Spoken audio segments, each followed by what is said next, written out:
നമസ്കാരം. Late edition ആരംഭിക്കുന്നു. സ്വാഗതം. തൃശൂർ അതിരപ്പള്ളി അരൂർ മുഴിയൽ ക്ഷേത്രോത്സവത്തിനിടയിലേക്ക് കാട്ടാനക്കൂട്ടം പാഞ്ഞെടുത്തു. നവഗ്രഹ ക്ഷേത്രത്തിൽ ഉത്സവം നടക്കുന്നതിനിടയിലേക്കാണ് കാട്ടാനകൾ എത്തിയത്. ആദ്യം ദൃശ്യങ്ങളിലേക്ക്.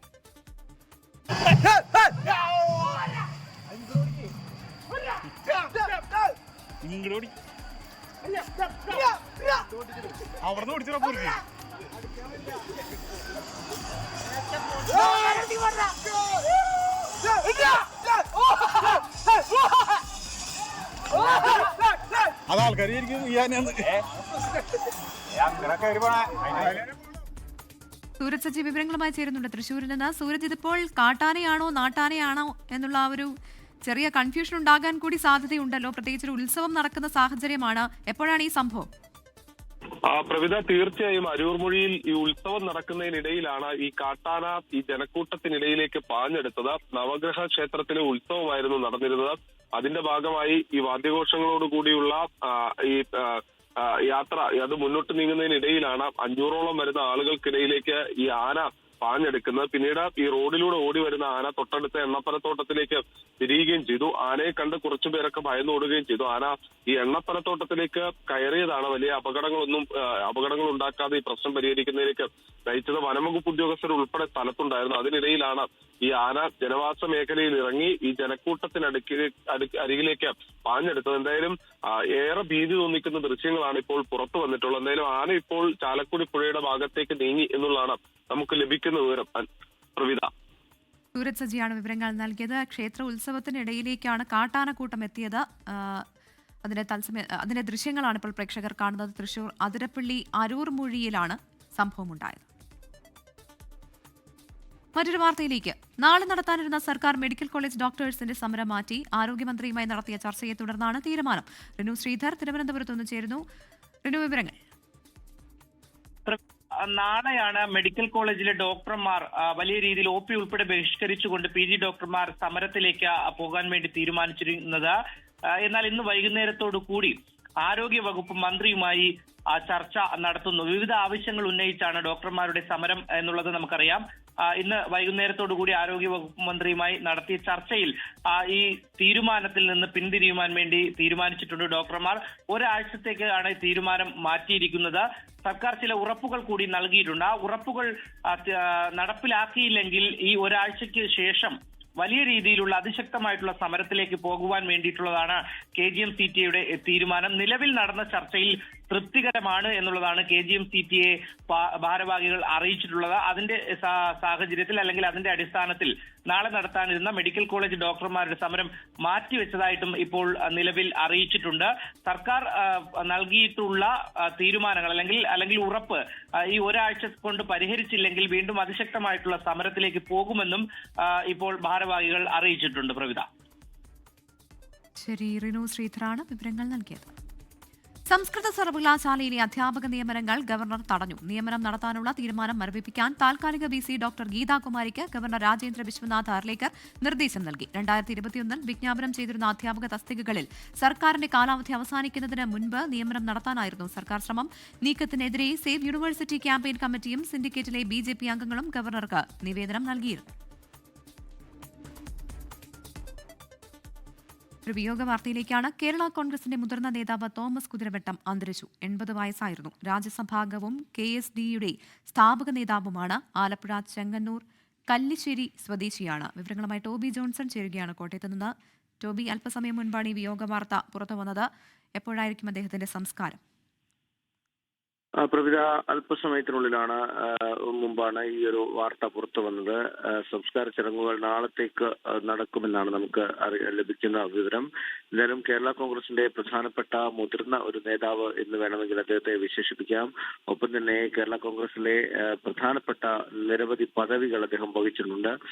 പ്രത്യേകിച്ചും പിളർപ്പിന് ശേഷം മണി ഗ്രൂപ്പിലേക്ക് വന്നതിന് ശേഷം അദ്ദേഹം ഓഫീസ് ചാർജുള്ള ജനറൽ സെക്രട്ടറി ആയിട്ട് ഏറെക്കാലം പ്രവർത്തിച്ചു.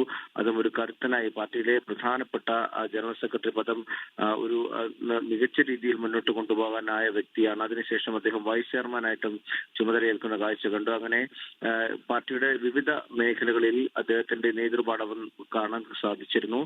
KSCയുടെ രൂപീകരണത്തിൽ പ്രധാനപ്പെട്ട പങ്ക് വഹിച്ച ഒരു വ്യക്തിയാണ് അദ്ദേഹം.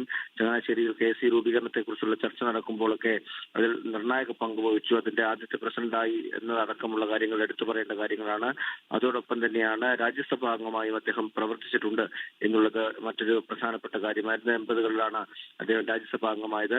അതിനുശേഷം ഏറെക്കാലം പാർട്ടിയിൽ നിന്ന് മാറി നിന്ന അദ്ദേഹം അവസാന കാലത്ത് വൃക്കസംബന്ധമായ അസുഖത്തെ തുടർന്ന് ചികിത്സയിലായിരുന്നു. 2 ആഴ്ച മുമ്പ് ഈ അസുഖം മൂർച്ഛിച്ചു എന്നാണ് നമുക്ക് മനസ്സിലാക്കാൻ സാധിച്ചത്. എന്തായാലും അല്പസമയം മുമ്പാണ് ഈ മരണം സംഭവിച്ചത്. സംസ്കാര ചടങ്ങുകൾ നാളെ നടക്കുമെന്നാണ് അറിയാൻ കഴിയുന്നത്. പ്രവിത ടോബിയാണ് വിവരങ്ങൾ നൽകിയത്. മാനന്തവാടി മെഡിക്കൽ കോളേജിൽ പ്രസവശേഷം യുവതിയുടെ ശരീരത്തിൽ നിന്നും തുണി പുറത്തുവന്ന സംഭവത്തിൽ പോലീസ് കേസെടുത്തു. മാനന്തവാടി പാണ്ടിക്കടവ് സ്വദേശിനിയായ യുവതിയുടെ പരാതി പ്രകാരം ഡ്യൂട്ടി ഡോക്ടർ ഉൾപ്പെടെയുള്ളവർക്കെതിരെയാണ് കേസ്. യുവതി അനുഭവിക്കേണ്ടി വന്ന ദുരിതം 24 ആണ് പുറത്തുകൊണ്ടുവന്നത്. മനുഷ്യജീവനെ അപകടത്തിലാക്കുന്ന വിധത്തിൽ അശ്രദ്ധമായി പെരുമാറിയതിന് BNS 125, 125A വകുപ്പുകൾ പ്രകാരമാണ് കേസെടുത്തത്. മുറിവ് തുന്നിക്കെട്ടുന്നതിനിടയിൽ ആശുപത്രിയിലെ തുണി ശരീരത്തിനുള്ളിൽ അകപ്പെട്ടുവെന്നതാണ് യുവതിയുടെ പരാതി. ദേഹാസ്വാസ്ഥ്യം അനുഭവപ്പെട്ടതിനെ തുടർന്ന് ആശുപത്രിയിലെത്തിച്ചുവെങ്കിലും മതിയായ പരിശോധന നടത്തിയില്ല. 75 ദിവസങ്ങൾക്ക് ശേഷമാണ് തുണിക്കെട്ട് പുറത്തുവന്നത്. മാനന്തവാടി SI MC പവനനാണ് അന്വേഷണ ചുമതല. ശരീരത്തിൽ നിന്നും ലഭിച്ച തുണിയുടെ കഷണം പോലീസ് കസ്റ്റഡിയിലെടുത്തു. പോലീസ് അന്വേഷണവുമായി പൂർണ്ണമായി സഹകരിക്കുമെന്നും അന്വേഷണത്തിൽ പ്രതീക്ഷയുണ്ടെന്നും യുവതി പറഞ്ഞു. കഴിഞ്ഞ ഒക്ടോബർ 20-നാണ് യുവതി മെഡിക്കൽ കോളേജ് ആശുപത്രിയിൽ സുഖപ്രസവത്തിലൂടെ പെൺകുഞ്ഞിന് ജന്മം നൽകിയത്. 23-ന് യുവതി ആശുപത്രിയിൽ നിന്നും മടങ്ങി. പിന്നീടാണ് ദേഹാസ്വാസ്ഥ്യം അനുഭവപ്പെട്ടത്. 24 നൽകിയ വാർത്തയെ തുടർന്ന് ആരോഗ്യമന്ത്രി യുവതിയുമായി നേരിൽ സംസാരിച്ചിരുന്നു. മന്ത്രി OR കേളുവിന്റെ നിർദ്ദേശാനുസരണം ആശുപത്രി സൂപ്രണ്ട് നടത്തിയ അന്വേഷണത്തിൽ പുറത്തുവന്നത് ആശുപത്രിയിലെ തുണിയെന്ന് സ്ഥിരീകരിച്ചിരുന്നു. 24 വയനാട്. ISROയുടെ PSLV C-62 വിക്ഷേപണം പരാജയം. ഇന്ത്യയുടെ ഭൗമനിരീക്ഷണ ഉപഗ്രഹം അന്വേഷണ ഉൾപ്പെടെ 16 ഉപഗ്രഹങ്ങളെ വഹിച്ച PSLV C-62വിന്റെ 3-ാം ഘട്ടത്തിലാണ് സാങ്കേതിക പിഴവുണ്ടായത്. 2025 മെയിലെ PSLV വിക്ഷേപണവും പരാജയപ്പെട്ടിരുന്നു. 1-0. S-139 motor and both strap-ons ignite. Here's the pillar of Lift fire off normal. meets the P1 canvas of P2 blue. tracking. PSLV P2 tracking. C-62 P2 flying tracking. the umbilical P4 tower, a tracking. majestic lift-off. Normal and majestic lift of. പതിവ് പോലെ കിറുകൃത്യമായ ആദ്യഘട്ടങ്ങൾ. PSLVയുടെ വിജയക്കുതിപ്പ് വീണ്ടും എന്ന പ്രതീക്ഷ വാനോളമുയർന്ന നിമിഷങ്ങൾ. എന്നാൽ 3-ാം ഘട്ടത്തിന് ശേഷം പുതിയ വിവരങ്ങൾ ISRO നൽകാതെ വന്നതോടെ ദൗത്യത്തിൽ അനിശ്ചിതത്വം.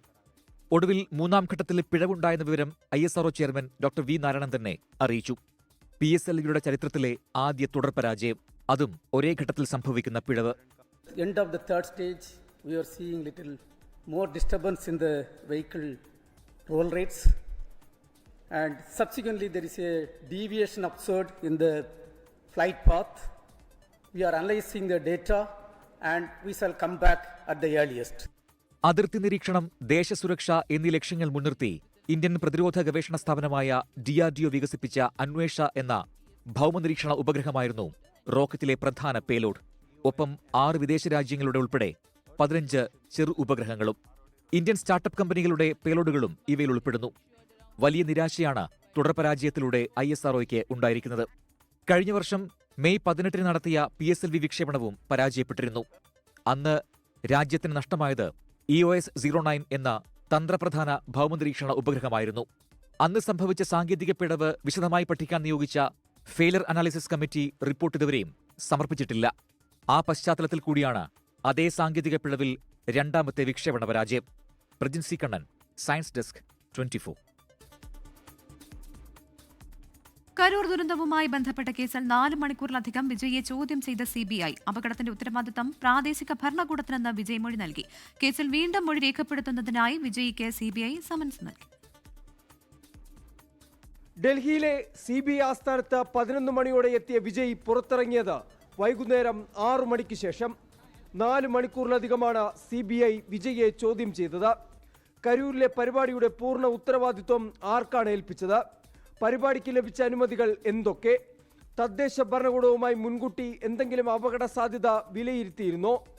കുടിവെള്ളം പോലുള്ള അടിസ്ഥാന ക്രമീകരണങ്ങൾ ഒരുക്കിയിരുന്നോ? വേദിയിൽ 7 മണിക്കൂർ വൈകിയെത്തിയതിന്റെ കാരണം എന്താണ്? അപകടമുണ്ടായിട്ടും പ്രസംഗം തുടർന്നത് എന്തുകൊണ്ട്? തുടങ്ങിയ നിരവധി ചോദ്യങ്ങളാണ് വിജയിയോട് CBI ചോദിച്ചത്. പരിപാടിയുടെ വിവരങ്ങൾ മുൻകൂട്ടി പ്രാദേശിക ഭരണകൂടത്തെ അറിയിച്ചിരുന്നുവെന്നും അപകടത്തിന്റെ ഉത്തരവാദിത്വം അവർക്കാണെന്നും വിജയ് മൊഴി നൽകി. ജനക്കൂട്ടം ഒഴിവാക്കാനാണ് സംഭവ സ്ഥലത്ത് നിന്ന് താൻ മടങ്ങിയതെന്നും വിജയ് മൊഴി നൽകിയതായാണ് വിവരം. വീണ്ടും ഹാജരാകാൻ CBI വിജയോട് ആവശ്യപ്പെട്ടിട്ടുണ്ട്. പൊങ്കൽ ഉത്സവം കണക്കിലെടുത്ത് മറ്റൊരു ദിവസം ഹാജരാകാമെന്ന വിജയുടെ ആവശ്യം അഭിഭാഷക സംഘം അറിയിച്ചതോടെ CBI അത് അംഗീകരിച്ചു. CBI ആസ്ഥാനത്തിന് പുറത്ത് TVK പ്രവർത്തകരുടെ സാന്നിധ്യവും ഉണ്ടായിരുന്നു. 24 ഡൽഹി. ഇസ്രയേലിൽ മരിച്ച വയനാട് കോളിയാടി സ്വദേശി ജിനേഷിന്റെ ഭാര്യ രേഷ്മയുടെ ആത്മഹത്യയിൽ നൂൽപ്പുഴ പോലീസ് അന്വേഷണം തുടങ്ങി. ബീനാച്ചി സ്വദേശിയുടെ മൊഴി രേഖപ്പെടുത്തി. വയനാട്ടിൽ ബ്ലേഡ് മാഫിയ ശക്തിപ്പെടുന്നത് പോലീസ് നിഷ്ക്രിയത്വം കാരണമെന്ന് മുസ്ലിം ലീഗ് ജില്ലാ ജനറൽ സെക്രട്ടറി ടി മുഹമ്മദ് 24നോട് പറഞ്ഞു. ബ്ലേഡ് മാഫിയയിലേക്കുമായി ബന്ധപ്പെട്ട് ഒരു 20 ലക്ഷം രൂപയുടെ ബാധ്യതയുണ്ട്. ജീവിക്കാൻ അനുവദിക്കില്ല എന്നുള്ള തരത്തിൽ വഴിമുട്ടിയപ്പോഴാണ് രേഷ്മ ആത്മഹത്യ ചെയ്തത് എന്നാണ് കുടുംബവൃത്തങ്ങളിൽ നിന്ന് മനസ്സിലാക്കാൻ കഴിയുന്നത്. വയനാട്ടിൽ ഒരു കാലത്ത് തഴച്ച് വളർന്ന ബ്ലേഡ് മാഫിയയെ ഓപ്പറേഷൻ കുബാരയൊക്കെ നടത്തി ബ്ലേഡ് മാഫിയകളൊക്കെ നമ്മൾ നിലക്ക് നിർത്തിയതാണ്. പക്ഷേ ഇപ്പോൾ അവർ വീണ്ടും തലപൊക്കുന്നു എന്നുള്ളതാണ്. ഒരുപാട് ആളുകൾ അവരുടെ പിടിയാളുകളായിട്ട് അവരുടെ കടക്കണിയിൽ പെട്ടിരിക്കുകയാണ്. അപ്പോൾ അതുകൊണ്ട് സമഗ്രമായ അന്വേഷണം വേണം. ഈ കുടുംബത്തിൻ്റെ പരാതി ഗൗരവത്തിലെടുക്കണം. കൃത്യമായ അന്വേഷണം നടന്നില്ലെങ്കിൽ ശക്തമായ സമരമെന്ന് AIYF വാർത്താക്കുറിപ്പിലൂടെ അറിയിച്ചു. പ്രതിരോധം ഉൾപ്പെടെ വിവിധ മേഖലകളിൽ സഹകരണ കരാറിൽ ഒപ്പിട്ട് ഇന്ത്യയും ജർമ്മനിയും. ഗുജറാത്തിലെ ഗാന്ധിനഗറിൽ പ്രധാനമന്ത്രി നരേന്ദ്രമോദിയും ജർമ്മൻ ചാൻസലർ ഫ്രീഡ്രിഷ് മെർസും നടത്തിയ ഉഭയകക്ഷി ചർച്ചയിലാണ് ധാരണ.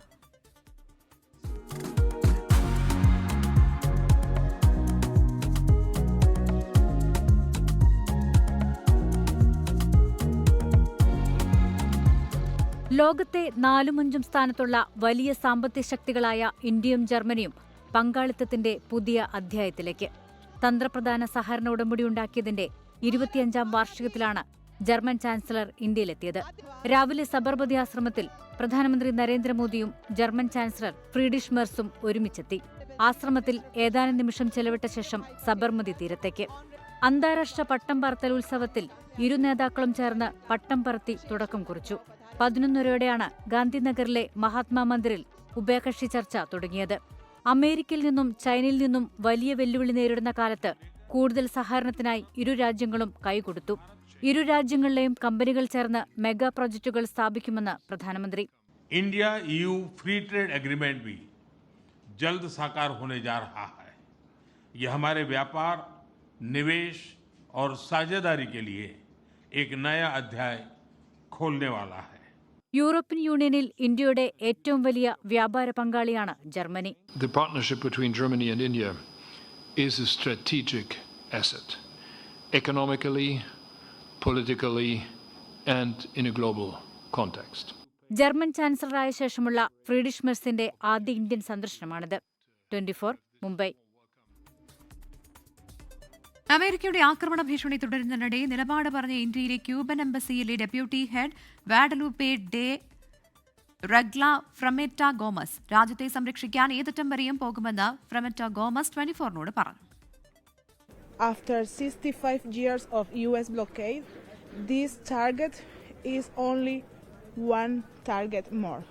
But the spirit of our people will be always in defense of our revolution. This is the first thing for the Cuban people, because thanks of the Cuban Revolution, the people of Cuba has a spirit, the real socialism. The Cuban people is in this position to give our blood in defense of our revolution. So we will do anything to defend our nature.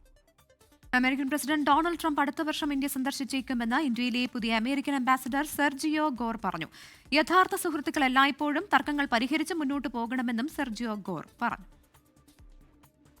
No partner is more essential than India. In the months and years ahead, it is my goal as ambassador to pursue a very ambitious agenda. We will do this as true strategic partners, each bringing strength, respect, and leadership to the table.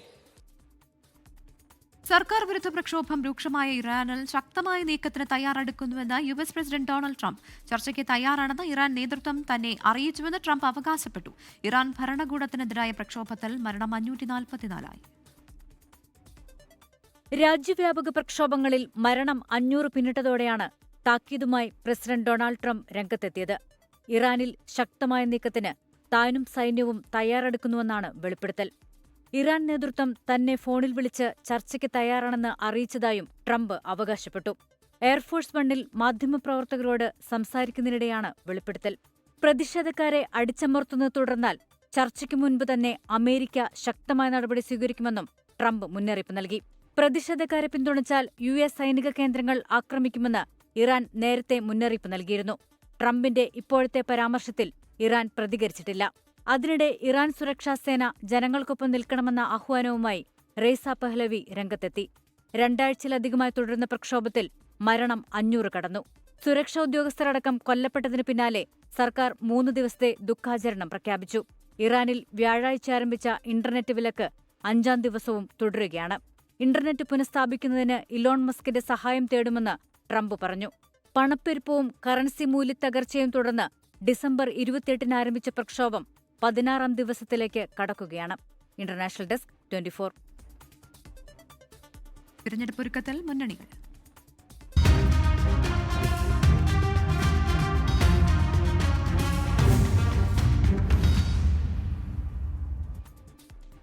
മുന്നണി മാറ്റാഭ്യൂഹങ്ങൾക്കിടെ കേന്ദ്രത്തിന് എതിരായ LDFന്റെ സമരത്തിൽ പങ്കെടുക്കാതെ Jose K മാണിയും MP Shreyams കുമാറും 2 ആഴ്ച മുൻപ് പ്രഖ്യാപിച്ച സമരത്തിൽ നിന്നുള്ള ഇരു നേതാക്കളുടെയും വിട്ടുനിൽക്കൽ രാഷ്ട്രീയ കേന്ദ്രങ്ങളിൽ ചർച്ചയായിട്ടുണ്ട്. കേരള കോൺഗ്രസ് എമ്മിനെ മുസ്ലിം ലീഗ് UDFിലേക്ക് സ്വാഗതം ചെയ്തു. ജോസ് കെ മാണി LDFിൽ ഉറച്ചു നിൽക്കുമെന്ന് CPM general secretary MA baby പ്രതികരിച്ചു. ഡിസംബർ അവസാന വാരം ചേർന്ന ഇടതുമുന്നണി യോഗമാണ് കേന്ദ്ര സർക്കാരിന്റെ സാമ്പത്തിക ഉപരോധമടക്കമുള്ള നയങ്ങൾക്കെതിരെ മുഖ്യമന്ത്രിയുടെ നേതൃത്വത്തിൽ മന്ത്രിമാരും ജനപ്രതിനിധികളും പങ്കെടുത്ത് സമരം നടത്താൻ തീരുമാനിച്ചത്. ഇന്ന് പാളയം രക്തസാക്ഷി മണ്ഡപത്തിൽ നടന്ന സമരത്തിൽ 2 നേതാക്കളുടെ അസാന്നിധ്യം ശ്രദ്ധേയമായി. Kerala Congress M chairman Jose K Mani, RJD സംസ്ഥാന അധ്യക്ഷൻ MV ശ്രേയാംസ് കുമാർ എന്നിവരുടെ അസാന്നിധ്യമാണ് ചർച്ചയായത്. 2 നേതാക്കളുടെ പാർട്ടികളും ഉടൻ മുന്നണി വിടുമെന്ന അഭ്യൂഹങ്ങൾക്കിടെയുണ്ടായ വിട്ടുനിൽക്കൽ രാഷ്ട്രീയ വ്യാഖ്യാനങ്ങൾക്കും വഴിവെച്ചു. കേരള കോൺഗ്രസ് എമ്മിനെ UDFിലേക്ക് സ്വാഗതം ചെയ്ത് മുസ്ലിം ലീഗ്. UDFിലേക്ക് ആര് വന്നാലും അത് മെച്ചല്ലേ? UDFിന്റെ അടിത്തറയല്ലേ വിപുലീകരിക്കുന്നത്? ആളുകൾ കൂടുതലാകുന്നത് എല്ലാം കൊണ്ടും നല്ലതല്ലേ? ജോസ് കെ മാണി LDFിൽ ഉറച്ചു നിൽക്കുമെന്നാണ് CPMന്റെ പ്രതീക്ഷ. ശ്രീ ജോസ് കെ മാണി വളരെ സജീവമായി LDFിന്റെ ഭാഗമായി നിൽക്കുന്നയാളാണ്. മറ്റെന്തെങ്കിലും ഊഹാപോഹങ്ങൾ നടത്തേണ്ട യാതൊരു സാഹചര്യവുമില്ല. ഡൽഹിയിലായതുകൊണ്ടാണ് മുൻകൂട്ടി നിശ്ചയിച്ച സമരത്തിൽ പങ്കെടുക്കാതിരുന്നതെന്നാണ് ജോസ് കെ മാണിയുടെ വിശദീകരണം. കഴിഞ്ഞ 2 LDF യോഗങ്ങളിലും ജോസ് കെ മാണി പങ്കെടുത്തിട്ടില്ല. ആദ്യ യോഗത്തിൽ കേരള കോൺഗ്രസിൽ നിന്ന് ആരും പങ്കെടുത്തിരുന്നില്ല. 2ാമത്തെ യോഗത്തിൽ പ്രതിനിധിയെ അയക്കുകയായിരുന്നു. News desk 24. വിദ്യാർത്ഥികൾക്കുള്ള ചീഫ് മിനിസ്റ്റേഴ്സ് മെഗാ ക്വിസ് വിവാദത്തിൽ സർക്കാർ നേട്ടങ്ങൾ ചോദ്യങ്ങളിൽ ഉൾപ്പെടുത്തിയതിലും മുഖ്യമന്ത്രിയുടെ പേര് ഉത്തരമായി വരുന്ന ചോദ്യങ്ങളിലുമാണ് പ്രതിഷേധം. തെരഞ്ഞെടുപ്പ് മുന്നിൽ കണ്ട് കുട്ടികളിൽ രാഷ്ട്രീയം അടിച്ചേൽപ്പിക്കുന്നുവെന്ന് കോൺഗ്രസ് അനുകൂല അധ്യാപക സംഘടന KPSTA വിമർശിച്ചു. ഇന്ന് ആരംഭിച്ച ചീഫ് മിനിസ്റ്റേഴ്സ് ട്രോഫി ക്വിസിൽ സ്കൂൾ തല പ്രാഥമിക റൗണ്ടിലെ ചോദ്യാവലി പുറത്തുവന്നതോടെ വിവാദങ്ങൾക്കും തുടക്കമായി. 4ാമത്തെ ചോദ്യം, അതിദാരിദ്ര്യമുക്തമായി കേരളത്തെ പ്രഖ്യാപിച്ചത് ആര്? 7ാമത്തെ ചോദ്യം, എല്ലാവർക്കും ഭൂമി, എല്ലാ ഭൂമിക്കും രേഖ, എല്ലാ സേവനങ്ങളും സ്മാർട്ട്. ഇത് ഏത് വകുപ്പിന്റെ ആപ്തവാക്യമാണ്? ഇതോടെ മത്സരത്തിലെ ചോദ്യങ്ങൾ പൂർണ്ണമായും സർക്കാർ പ്രചാരണമാണെന്നും പല ചോദ്യങ്ങളുടെയും ഉത്തരം മുഖ്യമന്ത്രി എന്നാണെന്നും ചൂണ്ടിക്കാട്ടി കോൺഗ്രസ് അനുകൂല അധ്യാപക സംഘടനയായ KPSTA രംഗത്തെത്തി. തെരഞ്ഞെടുപ്പ് പരാജയം മുന്നിൽ കണ്ട് കുട്ടികളെ കൂടി രാഷ്ട്രീയമായി ഉപയോഗിക്കുന്ന ഒരു രീതിയിലേക്ക്, അല്ലെങ്കിൽ പൊതുവിദ്യാഭ്യാസത്തെ ദുരുപയോഗം ചെയ്യുന്ന ഒരു രീതിയിലേക്ക്, കേൾവിയില്ലാത്ത ഒരു കാര്യത്തിലേക്ക് കേരളത്തിലെ ഗവൺമെന്റ് പോവുകയാണ്. തിരഞ്ഞെടുപ്പ് മുന്നിൽ കണ്ട് കുട്ടികളിൽ നിർബന്ധപൂർവ്വം രാഷ്ട്രീയം അടിച്ചേൽപ്പിക്കാനാണ് സർക്കാർ ശ്രമിക്കുന്നതെന്നും സംഘടന ആരോപിച്ചു. സർക്കാർ ഫണ്ട് ഉപയോഗിച്ച് നടത്തുന്ന പരിപാടി കേവലം പാർട്ടി പ്രചാരണമായി മാറിയെന്നാരോപിച്ച് പ്രതിഷേധം ശക്തമാക്കാനാണ് പ്രതിപക്ഷ സംഘടനകളുടെ തീരുമാനം. 24 തിരുവനന്തപുരം. സംസ്ഥാന സ്കൂൾ കലോത്സവത്തിനുള്ള ഒരുക്കങ്ങൾ തൃശൂരിൽ അവസാന ഘട്ടത്തിൽ. വിജയികൾക്കുള്ള സ്വർണ്ണക്കപ്പ് ജൂലൈയിൽ പ്രയാണം തുടങ്ങി. 25 വേദികളിലായി 10,000-കണക്കിന് പ്രതിഭകളാണ് കലോത്സവത്തിൽ മാറ്റിരിക്കുക.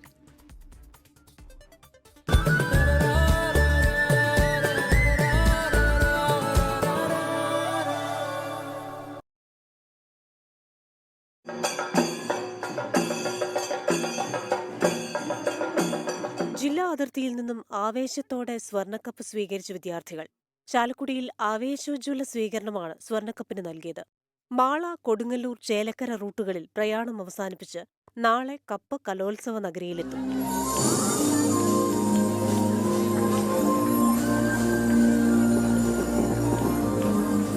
കലോത്സവത്തിന്റെ പ്രധാന വേദി സംഘാടകർക്ക് കൈമാറിക്കഴിഞ്ഞു. മറ്റു വേദികളുടെ നിർമ്മാണം അവസാന ഘട്ടത്തിലാണ്. 10 SIമാരുടെ കീഴിൽ 1200ഓളം പോലീസുകാരെയാണ് സുരക്ഷയ്ക്കായി ഒരുക്കിയിട്ടുള്ളത്. നഗരത്തിൽ സ്ത്രീ സൗഹൃദ ടാക്സികളും സർവീസ് നടത്തും. ഊട്ടുപുരയിൽ നാളെ വൈകിട്ട് മുതൽ ഭക്ഷണ വിതരണം തുടങ്ങും. പഴയിടം മോഹനൻ നമ്പൂതിരിയുടെ നേതൃത്വത്തിൽ പാചകം ഇത്തവണയും കേമമാകും. 25,000-ലധികം പേർക്കാണ് ഭക്ഷണമൊരുക്കുന്നത്. 24 തൃശൂർ. ബലാത്സംഗ പരാതിയിൽ അറസ്റ്റിലായ രാഹുൽ മാങ്കൂട്ടത്തിൽ MLA കസ്റ്റഡിയിൽ വാങ്ങാൻ SIT നൽകിയ അപേക്ഷ കോടതി നാളെ പരിഗണിക്കും. പ്രതിയെ ഹാജരാക്കാൻ തിരുവല്ല ജുഡീഷ്യൽ 1ാം ക്ലാസ് മജിസ്ട്രേറ്റ് കോടതി പ്രൊഡക്ഷൻ വാറണ്ട് പുറപ്പെടുവിച്ചു. അതിനിടെ അതിജീവിതയെ ഭീഷണിപ്പെടുത്തുന്ന രാഹുൽ മാങ്കൂട്ടത്തിലിന്റെ ചാറ്റുകൾ പുറത്തുവന്നു. 3ാം ബലാത്സംഗ പരാതിയിൽ അറസ്റ്റിലായ രാഹുൽ മാങ്കൂട്ടത്തിലുമായി സമഗ്രമായ തെളിവെടുപ്പ് നടത്താൻ കസ്റ്റഡിയിൽ വേണമെന്നായിരുന്നു പ്രോസിക്യൂഷന്റെ വാദം. ശാസ്ത്രീയ സാഹചര്യ തെളിവുകളടക്കം ശേഖരിക്കേണ്ടതുണ്ടെന്ന് SIT കോടതിയെ അറിയിച്ചു. കസ്റ്റഡി അപേക്ഷ പരിഗണിക്കാൻ കോടതി പ്രൊഡക്ഷൻ വാറന്റ് പുറപ്പെടുവിച്ചു. രാഹുലിനെ നാളെ മജിസ്ട്രേറ്റിന് മുമ്പാകെ ഹാജരാക്കണം. ജാമ്യം നൽകണമെന്ന് പ്രതിഭാഗം ആവശ്യപ്പെട്ടെങ്കിലും കോടതി തള്ളി. പോലീസ് റിപ്പോർട്ട് കിട്ടാതെ ജാമ്യാപേക്ഷയിൽ എങ്ങനെ വാദം നടത്തുമെന്ന് മജിസ്ട്രേറ്റ് അരുന്ധതി ദിലീപ് ചോദിച്ചു. അതിനിടെ രാഹുലിന് കുരുക്കായി കൂടുതൽ തെളിവുകൾ പുറത്തുവന്നു. അതിജീവിതയെ ടെലഗ്രാമിലൂടെ ഭീഷണിപ്പെടുത്തുന്ന സന്ദേശമാണ് പുറത്തുവന്നത്. പരാതിക്കാരിയായ അതിജീവിത നാട്ടിലെത്തിയാൽ കാണിച്ചു തരാമെന്ന് രാഹുൽ ഭീഷണിപ്പെടുത്തി. അതിജീവിതയോട് വാർത്താസമ്മേളനം നടത്താനും രാഹുൽ വെല്ലുവിളിച്ചു. പരമാവധി തെളിവുകൾ ശേഖരിച്ച് മുന്നോട്ടു പോകാനാണ് അന്വേഷണ സംഘത്തിന്റെ തീരുമാനം. 24 പത്തനംതിട്ട. ഇതോടെ ലേറ്റ് എഡിഷൻ പൂർണ്ണമാകുന്നു. Good night.